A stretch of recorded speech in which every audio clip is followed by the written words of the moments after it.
One day you'll be working with the local council trying to sort out a planning application.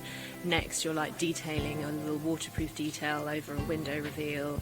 The next thing I'm picking out fabrics for cushions. The next day it's just so incredibly varied, and you suddenly come to realise that you're, I always say, a jack of all trades, a master of none. So you have a very not baseline, but a standard kind of level of understanding of so many different things.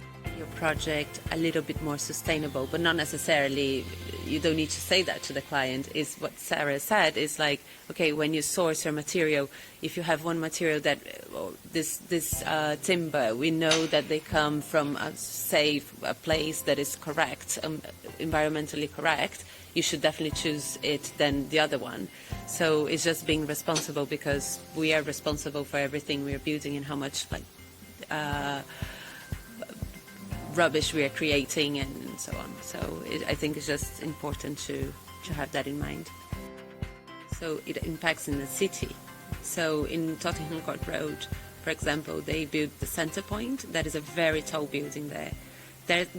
Because of that building, that area is so windy, because it's exactly in a position where it cuts the wind, and when you are walking there, I used to study next to it, and it's a nightmare. So the architect at that point, he was not thinking all the consequences of his design. So this is it's something that you need to be really aware. Where would you say that high quality architecture would be found in this region today? Where impresses you? What impresses me is when people pay particular attention to a sustainable building. It's really hard to execute because it's expensive, and you need to have a client who buys into the concept.